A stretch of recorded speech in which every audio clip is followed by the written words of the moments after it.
Very good afternoon seventh class बच्चों।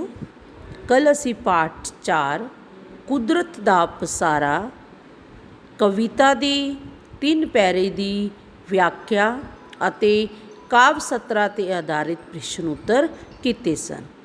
बच्चों, कुदरत दा पसार कविता नरिंदर सिंह दुग्गल दी लिखी हुई है। इस कविता विच कवि ने आख्या है कि जिहड़ी सारा संसार है, सारी कायनात है, ये सब कुदरत दा पसारा है। सारी दुनिया विच जिन्ने भी कुदरत दे नियमां दे अनुसार चलदी है, सूरज, चंद्रमा, तारे, चंद सारे कुदरत दे नियमां दे अनुसार ही चलते रहते हैं।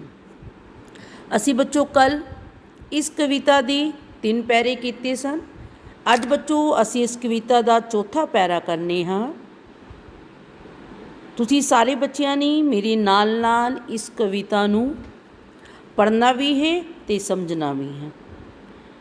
ठंडिया ठंडिया चलन हवावां सब दा मन परचावे, बागा दे विच फुल महकदे हर कोई नचे गावे। ठंडिया ठंडिया चलन हवावां। इस कविता दे कवि नरिंदर सिंह दुग्गल आखदे हन कि बसंत रितु विच ठंडिया ठंडिया हवावां चलदियां हन, सब दा मन परचावे। सब दा मन परचाना, सब दे मन नू खुश करना। मन परचाना, सब दे मन नू खुश करदा। बसंत रितु आन दे नाल ठंडिया ठंडिया हवावां चलदियां हन ते सब दे मन नू बड़ी खुशी मिलती है। बागा दे विच फुल महकदे हर कोई नचे गावे। बसंत रितु आन दे नाल बच्चों बागा दे विच रंग बिरंगे फुल खिड़ उठते हैं ते उस दी महक चारों तरफ फैल जाती है। हर कोई नचे गावे ते उस बसंत रितु दी खुशी दे नाल हर कोई मनुख नचन ते गाउन लग जाता है। ये बच्चों इस पैरे की व्याख्या है। हुण असी काव्य सत्रा ते आधारित इसके प्रश्न उत्तर करांगे। किहड़ी रुत विच बच्चों ठंडिया ठंडिया हवावां चलदियां हन। पहला प्रश्न की है, किहड़ी रुत विच ठंडिया ठंडिया हवावां चलदियां हन। किहड़ी रुत है बच्चों? बसंत रितु। किहड़ी रुत है? बसंत रितु। किहड़ी रुत सब दे मन खुश करती है। वो किहड़ी रुत है जिहड़ी सब दे मन नू खुश करती है? किहड़ी रुत है? बसंत रितु। किहड़ी रुत है? बसंत रितु। बसंत रुत विच बागा विच की खिड़ जांदे हन। बागा विच की खिड़ जांदे हन? फुल। बसंत रितु विच बागा विच की खिड़ जांदे हन बच्चों? फुल खिड़ जांदे हन। अगला प्रश्न है बच्चों, किहड़ी रुत नू रुत्तां दी रानी किया जाता है। किहड़ी रुत नू रुत्तां दी रानी किया जाता है बच्चों? किहड़ी रुत है? बसंत रितु। बसंत रितु नू बच्चों रुत्तां दी रानी आख्या जाता है। हुण बच्चों असीं अगला पैरा पढ़ेंगे।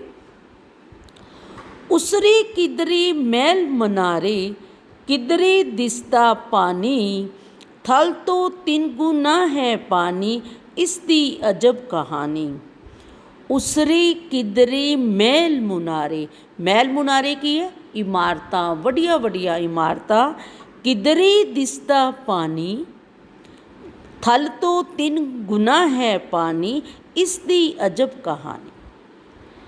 इस पैरे विच नरिंदर सिंह दुग्गल कवि आखदा है कि इस धरती ते किधरे किधरे ते बड़ी वड्डियां महल इमारतां हन, वड्डियां वड्डियां इमारतां हन। किधरे की दिखदा है? पानी दिखदा है। कहण दा भाव है कि इस धरती ते सब कुछ है। किते ते वड्डियां वड्डियां इमारतां हन ते किते की विखदा है? पानी ही पानी विखदा है। थल तो 3 गुना है पानी। थल तो इस धरती ते बच्चों जिन्नी वड्डी धरती है, इस धरती ते 3 गुना की है? पानी है। इस धरती ते 3 गुना पानी है। ਇਸ ਦੀ ਅਜਬ ਕਹਾਣੀ, ਅਜਬ ਕੀ ਹੁੰਦਾ? ਅਜੀਬ। ਇਸ ਧਰਤੀ ਦੀ ਅਜੀਬ ਹੀ ਕਹਾਣੀ ਹੈ।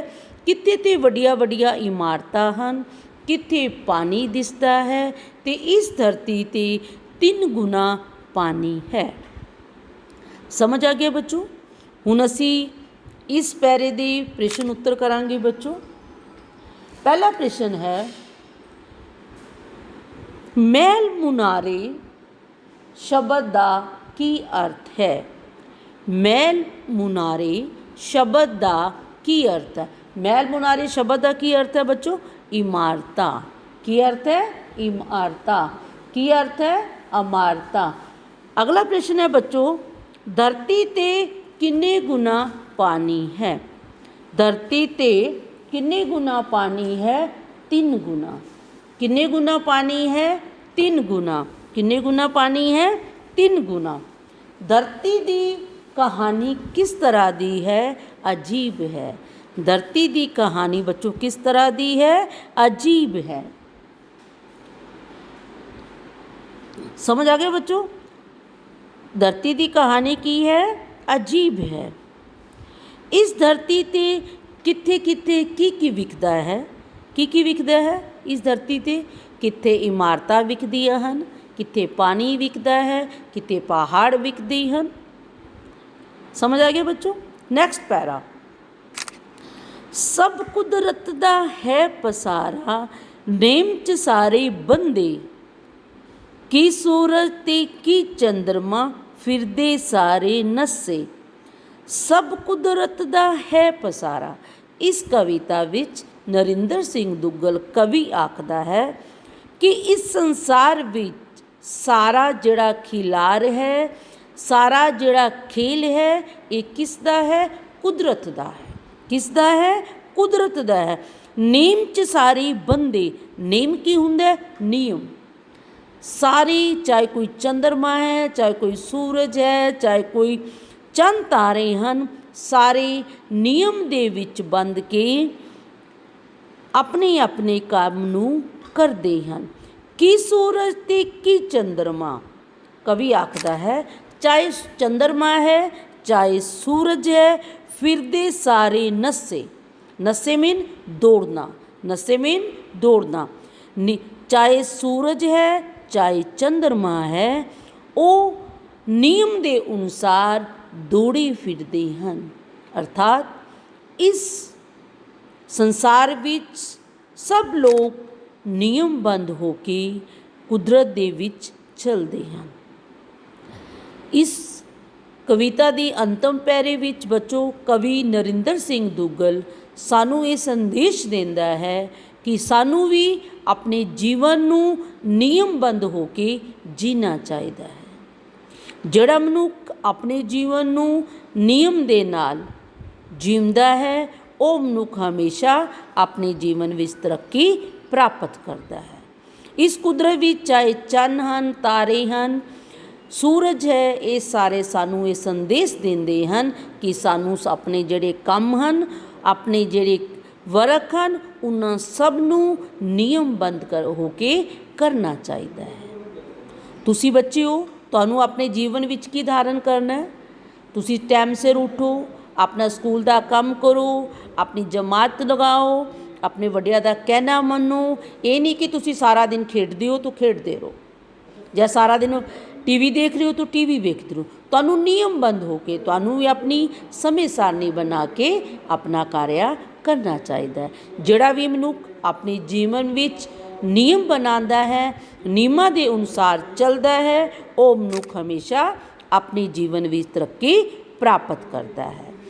ਕੁਦਰਤ ਦਾ ਪਸਾਰ ਕਵਿਤਾ ਵਿੱਚ ਨਰਿੰਦਰ ਸਿੰਘ ਦੁੱਗਲ ਕਵੀ ਨੇ ਸਾਨੂੰ ਇਹੀ ਸੰਦੇਸ਼ ਦਿੱਤਾ ਹੈ ਕਿ ਇਸ ਸੰਸਾਰ ਵਿੱਚ ਹਰੇਕ ਮਨੁੱਖ ਨੂੰ ਨਿਯਮਬੱਧ ਹੋ ਕੇ ਚੱਲਣਾ ਚਾਹੀਦਾ ਹੈ।